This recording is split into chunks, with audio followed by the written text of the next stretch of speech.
शेरशाह सूरी एक गरीब पठान लड़का जिसे अपने ही बाप ने घर से निकाल दिया था। आगे जाके इंडिया का सबसे बड़ा बादशाह,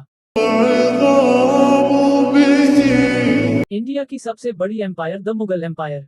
ये बादशाह हुमायूं को हराकर इंडिया पर सबसे पहला मुसलमान हमला 17 साल के मोहम्मद बिन कासिम ने किया था। सिंध पर हमला करो।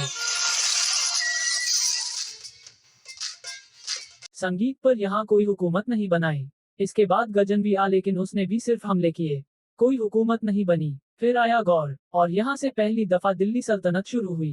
पहले मंगलूक फिर अलाउद्दीन खिलजी और करते करते इंडिया की सबसे बड़ी एम्पायर जिसे ऑफ कोर्स हम सब जानते हैं द मुगल एम्पायर। जिस बादशाह बाबर ने ये एम्पायर बनाई थी वो फौत हो गया और उसका सबसे बड़ा बेटा हुमायूं नया बादशाह बन गया। एक दिन हुमायूं के पास एक मिनिस्टर दौड़ता हुआ आया और कहा, बादशाह सलामत, शेर खान ने पूरा बंगाल अपने कब्जे में ले लिया। हुमायूं ने एकदम जवाब दिया, कौन सा शेर खान? फरीद खान, वो 2 टके का पठान जिसे अपने ही बाप ने घर से निकाल दिया था। ये अब मुझसे लड़ेगा। वहां पे सब एकदम हैरान हो गए, लेकिन हुमायूं ठीक कह रहा था। फरीद खान जब छोटा था तो उसके सुतीले भाई उस पे बहुत ज्यादा जुल्म करते थे क्योंकि उसकी माँ बचपन में ही मर गई थी। अपने भाइयों के जुल्म से तंग आकर जब उसने ये शिकायत अपने अब्बू से की तो उसके बाप ने उसे कहा, तुम मेरे किसी काम के नहीं, निकल जाओ मेरे घर से। तो वो 15 साल की उम्र में घर छोड़ के दूर एक सिटी गया जो अपने स्कूल्स के लिए फेमस थी। वहां उसने दिन रात पढ़ाई की और डिफरेंट लैंग्वेजेस और हिस्ट्री पढ़नी शुरू की। उसकी जहानत से उसके टीचर्स बड़े इम्प्रेस थे और कहते थे कि ये लड़का आगे जाके कुछ बहुत बड़ा करेगा। उसकी जहानत की स्टोरी जितनी फेमस हुई कि वहां के गवर्नर ने उसे अपना एडवाइजर बना लिया। गवर्नर को लगा ये सिर्फ एक पढ़ाकू लड़का है, लेकिन उसने प्रूव किया कि वो एक वॉरियर भी है और आहिस्ता आहिस्ता वो गवर्नर के साथ बड़ी बड़ी जंगों में जाने लगे। और ये फरीद खान की जिंदगी का टर्निंग पॉइंट था क्योंकि उसे समझ आ गई कि एक हुकूमत को कैसे मैनेज करते हैं और सही वक्त पर सही फैसले कैसे लिए जाते हैं। लेकिन जैसे ही फरीद खान के अच्छे दिन आए वो गवर्नर मर गया और जो नया गवर्नर आया उसने कहा, ये एक मामूली सा क्लर्क है। पिछले गवर्नर ने इसको सर पर चढ़ा के रखा हुआ था, तो उसने फरीद खान को ना कोई बड़ी पोस्ट थी और ना ही कोई इज्जत देता था। और फरीद खान को समझ आ गई कि अब उसका यहाँ पे कोई फ्यूचर नहीं था। तो वो वहां से आगरा चला गया और मुगल बादशाह बाबर के साथ काम करने लग गया और यहाँ उसने मुगल एम्पायर को बहुत गौर से समझा। बाबर उससे बहुत ज्यादा इंप्रेस हो गया और उसके बाप का सारा लैंड सुते भाइयों से लेकर इसे वापस दे दिया। कहा जाता है कि वो एक बार बाबर के साथ खाने पे बैठा हुआ था। सबके सामने खाना रखा गया, बाकी सब नॉर्मल खाना खा रहे थे, लेकिन फरीद खान ने अपना खंजर निकाला और सामने पड़े हुए खाने को काटना शुरू किया। बाबर को एकदम समझ आ गई और बाबर ने अपने मिनिस्टर से कहा कि इस लड़के को फौरन गिरफ्तार कर, क्योंकि मैंने बहुत से पठान लीडर्स देखे लेकिन इसमें मुझे बादशाहत के आसार नजर आए। और फरीद खान को भी समझ आ गई तो वो रातों रात वहां से भागकर निकल गया और वो वापस अपने गांव बिहार चला गया। और अब तक उसकी जहानत तो बड़ी फेमस थी, तो वहां के सुल्तान ने उसे अपने बेटे का टीचर बना दिया और वो आराम आराम से उस सुल्तान का एडवाइजर भी बन गया। एक दफा सुल्तान अपनी फौज को लेके शिकार पे गया था। अचानक एक बड़ा जंगली शेर सामने आया। वो इतना नजदीक आ गया कि सब लोग डर के भाग गए, लेकिन जैसे ही उन्होंने पीछे देखा तो एक बंदा अकेले शेर के सामने खड़ा हुआ। शेर ने जैसे ही इस पे हमला किया तो उसने अपनी तलवार निकाली और शेर के सर पर मार के उसे जख्मी कर दिया। लेकिन शेर ने एक बार फिर हमला करा और वहां खड़े सबको लगा कि यह बंदा गया, लेकिन जैसे ही सबने देखा तो फरीद खान ने शेर को मार दिया। वहां खड़े सारे लोग बड़े हैरान हो गए कि एक लड़का अकेले इतने बड़े शेर को कैसे मार सकता है, और सब चीखने लगे, शेर खान, शेर खान, शेर खान। और इसी दिन सुल्तान ने इसका नाम फरीद खान से शेर खान रखा और इस बहादुरी का किस्सा पूरे इलाके में फैल गया। अब फरीद खान शेर खान बन गया था और अपने सुल्तान का बहुत ही कामयाब एडवाइजर था।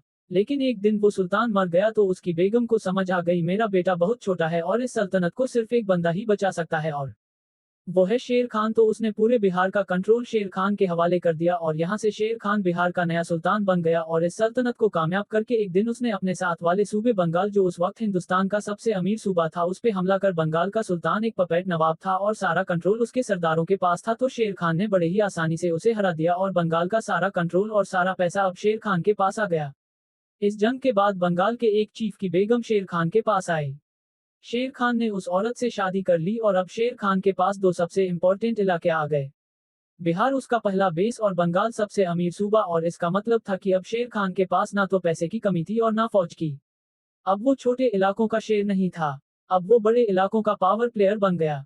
इसलिए जब बादशाह हुमायूं को उसके मिनिस्टर ने ये सब बताया तो उसने कहा कि ये 2 टके का पठान जिसको अपने ही बाप ने घर से निकाल दिया यह मुझसे लड़ेगा। मैं हुमायूं बाबर का बेटा, शहजादों का शहजादा, मुगल बादशाह। अब इसे तबाह बर्बाद कर दूंगा। निकालो मेरी फौज। और वो फुल स्पीड बंगाल की तरफ रवाना होगा। जैसे ही वो बंगाल पहुंचा तो शेर खान ने उसे हराकर खत्म कर दिया। नहीं नहीं नहीं, ऐसा कुछ भी नहीं हुआ। बल्कि शेर खान ने जब इतनी बड़ी फौज देखी तो वो डर के मारे अपनी सारी फौज लेके वहां से भाग गया। हुमायूं ने हंस के कहा कि मैंने तो पहले ही कहा था, ये भूखा नंगा पठान, ये छोटा सा खान, यह मेरे से लड़ेगा। यह मेरे किसी मुकाबले का है ही नहीं। और हुमायूं ने सेलिब्रेशन स्टार्ट कर दिया। बंगाल की अफीम उस जमाने में पूरी दुनिया में मशहूर थी। तो क्या होना था, अब सिर्फ हुमायूं था। खूबसूरत डांसर्स थे, नशा था, अयाशी थी और नाच गाना था। ये सब करते करते महीने गुजर गए। लेकिन एक रात हुमायूं के पास एक फौजी दौड़ता हुआ आया और उसे बताया कि शेर खान ने बंगाल और दिल्ली के दरमियान वाला सारा रास्ता फतह कर लिया और अब हम बंगाल में फंस गए। हुमायूं हैरान हो गया कि यह कैसे हो सकता है। वो तो भाग गया था। असल में शेर खान भागा नहीं था। यह उसका प्लान था और हुमायूं उसके जाल में फंस गया था। शेर खान अपनी सारी फौज ले दूसरी जगह चला गया था, जिससे हुमायूं को लगा था कि वह भाग गए। लेकिन शेर खान चाहता था कि हुमायूं ज्यादा देर तक बंगाल में ही तैरे। और कहा जाता है कि यह सारे नशे और अयाशियां शेर खान के जासूसी ही हुमायूं को प्रोवाइड कर रहे थे। क्योंकि जब शेर खान को बचपन में घर से निकाल दिया गया था तो वो अपना ज्यादा वक्त बादशाहों की वीकनेसेस पढ़ने पर लगाता था। इस तरह उसने हुमायूं की सारी कमजोरियों का पता लगा लिया था। और अब जब हुमायूं उसके जाल में फंस गया था और भागने की कोशिश कर रहा था तो उसने हमला कर दिया। और ये दोनों फौजें एक दूसरे के सामने आ गई। एक तरफ शेर खान की 15,000 और दूसरी तरफ हुमायूं की 500 की फौज खड़ी थी। शेर खान ने बहुत ही सब्र से काम लिया और बड़ी चालाकी से सुबह के टाइम जब मुगल फौज सो रही थी हमला करा।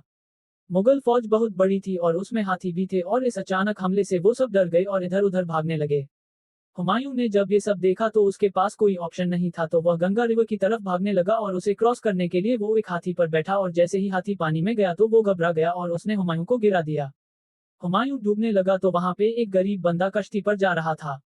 उसने जब ये देखा वो अपनी कश्ती हुमायूं की तरफ तेजी से लेके आया और उसे बचा लिया और शेर खान ये जंग जीत गया। और यहाँ से शेर खान को एक नया टाइटल मिल गया, Sher Shah Suri, the lion king.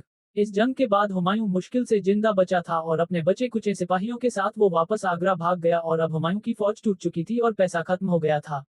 और उसके भाई भी उसके साथ वफादार अब नहीं रहे और हुमायूं अब अकेला रह गया था। लेकिन हुमायूं ने एक बार फिर फौज जमा करनी शुरू की और शेर शाह सूरी पर फिर हमला कर दिया। लेकिन शेर शाह सूरी ने उसे इतने बुरे तरीके से हरा दिया, उसे हिंदुस्तान से जान बचा के भागना पड़ा। वो पहले अपनी फैमिली लेकर राजस्थान गया, वहां के राजा ने उसे निकाल दिया। फिर सिंध गया, वहां के लोगों ने भी उसे निकाल दिया और आखिरकार वो ईरान परजिया गया जहां के बादशाह ने उसे पनाह दी और शेर शाह सूरी, एक गरीब पठान लड़का, अब पूरे हिंदुस्तान का सबसे ताकतवर बादशाह बन गया। और यहाँ से हिंदुस्तान की तकदीर बदलने लगी। शेरशाह सूरी ने ऐसा निजाम बनाया कि इंसाफ, इकोनॉमी और सब कुछ बेस्ट हो गया। सबसे पहले उसने बंगाल से अफगानिस्तान तक एक जीडी रोड बनाया और इस रोड के साइड पर दरख्त लगाए ताकि बिजनेसमैन और फौज आसानी से ट्रैवल कर सके, और एक नया पुलिस सिस्टम बनाया कि जिस गांव के पास किसी से कुछ चोरी होता था और या कोई क्राइम होता था तो उस पूरे गांव को सजा होती थी। तो जब भी कोई मेहमान किसी गांव के करीब रात गुजारता था तो उस गांव के सारे लोग सारी रात खुद उसकी हिफाजत करते थे और आहिस्ता आहिस्ता इतना अमन आया कि कहा जाता है कि उस जमाने में एक बूढ़ी औरत अपने सर पे सोने की टोकरी लेके बंगाल से काबुल जा सकती थी। कोई चोर और डाकू उसका कुछ नहीं बिगाड़ सकता था। लेकिन शेरशाह सूरी ने सबसे बड़ा काम ये किया कि उसने पहली दफा इंडिया में एक नई करेंसी बनाई, जिसका नाम हम सब जानते हैं, रूपी। और आज तकरीबन 8 कंट्रीज वही करेंसी यूज कर रहे हैं। ये करेंसी अब इंडोनेशिया में भी यूज हो रही है। जब पहली दफा ये करेंसी बनाई गई, इन सिक्कों पे 4 खलीफाओं के नाम होते थे और उसने अपनी एम्पायर को डिवीजन्स और डिस्ट्रिक्ट में डिवाइड किया, जिसे आज तक कमिश्नर और डिप्टी कमिश्नर कहते हैं। बाद में अंग्रेजों ने उसी से यह आइडिया चुराया और अब इंसाफ का निजाम ऐसा था कि गरीब और अमीर सबके लिए कानून सेम था। शेरशाह सूरी का अगर कोई करीबी रिश्तेदार भी कुछ गलत करता था उसे भी एक आम बंदे की तरह सजा मिलती थी।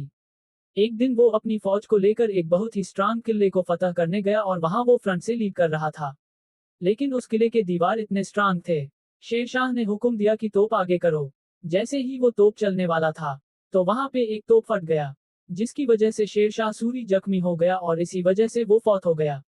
उसने सिर्फ 5 साल हुकूमत की, लेकिन 5 साल में उसने वो किया जो लोग 50 साल में भी नहीं कर सकते। और अब हुमायूं ईरान में जलील हो रहा था और उसे रियलाइज हुआ कि उसने कितनी बड़ी गलती की है। लेकिन अब जब हुमायूं ईरान की तरफ भाग रहा था तो रास्ते में उसका बेटा पैदा हुआ जिसका नाम था जलालुद्दीन मोहम्मद अकबर। संगीत जिसने इंडिया की तारीख की सबसे बड़ी अंपायर बनाई। The Mughal umpire. सब्सक्राइब।